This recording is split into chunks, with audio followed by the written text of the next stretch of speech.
everyone, welcome back to Intercast Lab. I'm your host Deepika, again extending a warm welcome to all of you in today's episode. I am most excited for today's topic, and that is we will be going to talk about privacy concerns in the age of generative AI. I would like to welcome Mr. Kamal Ruparelia in the show today. Hi, Kamal. Hey Deepika, it's again good to be here. Definitely, the pleasure is mine too. And if I say like today's topic is based on the public demand, I have got so many DMs when we did the generative AI topic, and people are more concerned about what would be the privacy challenges and what they need to consider about. So we thought to have this separate episode on this. So without making further delay, if I just give the brief about generative AI, it has been used for text generation, image, videos, and multiple aspects. So why, when this is of multiple use, then why privacy is the talk of the town at this moment? Could you share some lights on it? Yes, so the main thing is that AI is getting smarter and smarter, and as it gets smarter, it can produce a lot of information that's like almost similar to humans. That includes the deepfake technology. That entails, impersonating the people in the form of creating their voice, creating their video. Of course, image can be exploited in a way. The tone of writing, tone of conveying the information that can be generated using AI, and it's really difficult to distinguish between what was real and what is generated by AI. Correct. So you just mentioned about the term deep fakes. So I believe it has been used for the positive applications that we have currently. So could you share something more on what is deepfake technology actually is and what all the privacy measures that we need to consider when it comes to deepfake technology? So essentially, deepfake technology, as I mentioned earlier, it's a creating similarity, but it's a fake. But when AI can generate beautiful text, and it's very difficult to distinguish between its original writing or generated by AI. The same way it can generate images, it can even synthesize the voice and now create the video. And it has been used in, suppose like celebrity video making, celebrity Right. voice mimicking. It's so accurate that it's very difficult to distinguish.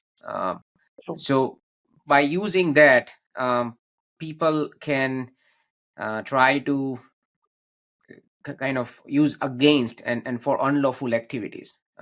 For example, making phone calls that impersonate someone, creating their video without having their permission, and then fooling other people that that person has created it, and generating, uh, money and other extortion.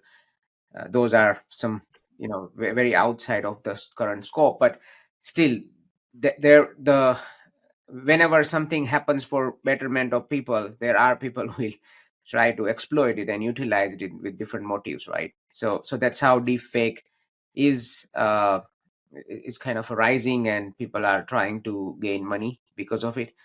And privacy is very, very important, because if the source is aware of where their information is used, Right. and that doesn't allow it to be used without the consent and without the proper um, uh, like permissions, then the company will not be able to use it appropriately. So Correct. privacy is really, really important. True that. And like a lot of data has been used when we are training the AI models, right? So what the considerations that we need to take when it comes to data privacy? So first of all, when you are entering data into any system that creates, like especially generative AI, you need to be mindful that PII, personally identifiable information, doesn't go in there. So tomorrow you will try to search for a image, and with 50 other people's image, you will see your image because you feed multiple of your images for correction and for some purposes. So if you keep feeding them private data, then at one point you or some other person will receive the modified private data or synthesized private data, right? so Right. so that's the first thing anyone has to consider while giving the data to all this AI, I mean generative AI systems. Correct. Second thing is that whenever they are searching around or whenever they are trying to get the data, they also need to understand that the data is not coming from um, unauthorized sources. So because it is generated by AI doesn't mean that they have right to use it without any consent or any privacy implications, right? So Hmm. I mean, right now it's in infancy, but more and more things will come. So as a user, you first thing you can do is just to be aware. Right. And likewise, the topic itself is evolving, the technology is evolving and everything. So, do we have any ethical consideration at this moment that businesses need to consider in order to ensure the privacy of the users? Yeah, I mean, there are a lot of ethical considerations, but that will go to the originating companies like ChatGPT and other companies. They need to train their model such a way that they just de-identify the data. Hmm. The major responsibility on them.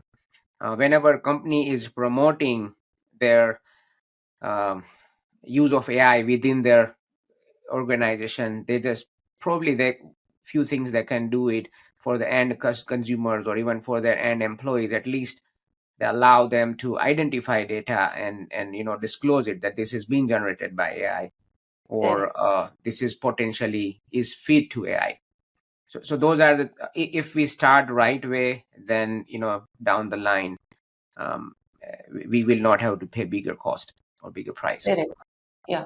So it's, I believe, the great challenge that every businesses also have at this moment. So do we have any country level or any organizational level or world level rules and legislation that users or organizations and everyone should consider about? Like we have the GDPR and all. Yeah, I mean, unfortunately, AI just started, and the pace it is going, it's kind of beyond anyone imagined, and regulation always takes their own sweet time.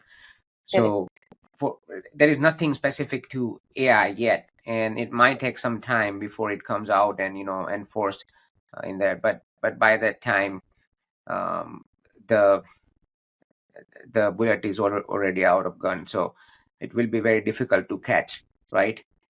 Hmm. Um, but anyhow, right now GDPR, CCPA, and those kind of measures in place, but to Correct. enforce it in AI, that standards or that enforcement has to evolve.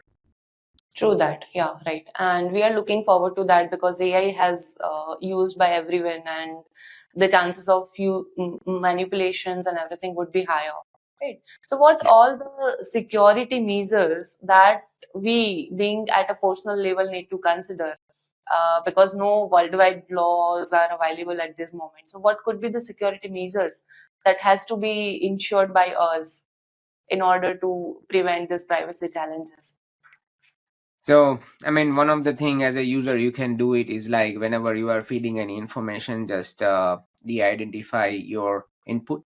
So let's say if you are giving text to be modified or text to be edited by AI, Correct. then remove any of the identification information, yeah, like your name, company name, some of the PII data, your health information, your social security, your phone number, Hmm. because AI has a greatest memory. Yeah.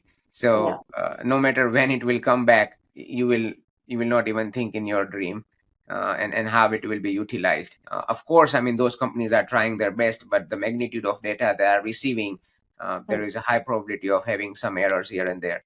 For them, it's a minor error. But if you are a victim of it, it might be a big thing for you because it might impact a lot of your aspects, right? If you are a company, it's even bigger problem, and Hmm. you can foresee like some of the data your employees is putting onto the AI.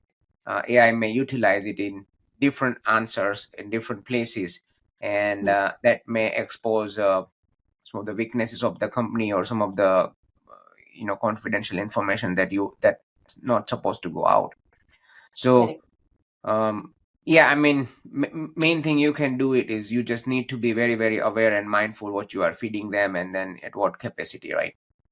Correct, yeah.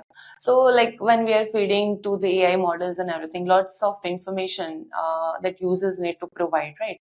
So, how can users be empowered in order to take the informed decisions? We definitely need to make them aware because lots of tools are available. They are taking certain level of personal informations, the informations that has been shared with the AI tools. So, the empowering of the users is much needed, and how we can do that. So, I mean, right now, as I say that it's in infancy, users might be scapegoats because if they are not aware, then they will just feed anything that comes across their way. For example, if they want to rewrite the email, they will give the original email. If they want to write a letter to someone, they will just give the pertinent information. One of the thing is they can do it substituting the information. That's actually, in fact, we are at Intu's working internally to create such a tool that allows user to substitute such certain data. Most of the safeguards are done at the level of uh, enterprises because they have bigger budgets and they can allow to enforce and create custom software. But whenever it goes to the consumer, there's a probability that they might not be there. On Okay. other side, like ChatGPT in particular, they are doing a great job on disclosing certain information. But if you notice softwares like Google Forms and all, they are giving that never give out such a information to this system. So Right. that needs to be increased in certain ways, like whenever someone gives out their personal information or some sensitive information, either in the form of voice, images, videos, or data, the software should disclose it more that please do not give out your very, very private information or something that can harm you or bite you back. True that. Over here, like at a personal level, we need to consider about the privacy until we have the official rules and regulations, right? Yes. So you highlighted somewhere about the tools that you are developing and everything, right? So I just have a question that what all the tools or the kind of applications that businesses could utilize in order to solve this privacy concerns? I mean, there are not many into the market right now. Even Right. like is the ecosystem in development, and AI is the type of domain Mm. that only gives you accurate results with the help of data. If they don't get the proper data, don't get the proper context, the end Mm. result will not be as accurate as you are hoping it, and that kind of defeats the purpose a little bit. So one of the Okay. tool I didn't use, it's currently in stealth mode. The way we are working is like, and we are trying to utilize internally is whenever if we want to give any input, Mm. um, we are just masking certain data, and then when it comes back, the data is unmasked, so they can utilize it in different application. Correct. That can be very powerful way, and without hampering the productivity, we can just define the rule company wide that what data should never go out of the company or type of data should never go out of the company. um, Correct. but yeah, I think it's a very exciting time. Hopefully within a few months, we'll have a bunch of tools that will allow user or make them more aware and safe. But right now it's in the tinkering mode. Everyone is excited about the potential and what it can do. So even if there are tools, or there might be tools, it will be difficult to um, like tame the enthusiasm of the end users. True that, yeah. And like if users are struggling to find out any tools or in the development process, I believe we can definitely help them out with the consultations and everything. So they definitely can reach out. Yeah, So any heavily invested. We created a dedicated team of developers. They are only focused on AI. So we are progressing very, very fast with a vast portfolio of AI right, projects right now. right. So any final thought of yours that users and our audiences need to consider about when it comes to privacy challenges for generative AI? I mean, main thing I would like to emphasize more on that whenever you are giving data, just be Mm. mindful, um, Correct. like be aware of what kind of data you are feeding, and when even if you are using or you are consuming the content out of AI, Mm. again, your awareness is very, very necessary. because you just need to make sure that that is coming from an authentic source, or whatever it is generated, it's really relevant to what you are looking for. So Absolutely. Yeah. So, yeah, it's a wonderful session, and you have shared the informations on so many topics like deepfake technology and data privacy, rules and regulations that we are having, custom development for the tools, and so many things. So, thank you so much for all these informations, and I'm looking forward to many more other sessions with you. yeah, thanks, Devika. It's a pleasure always. Thank you so much. Thanks.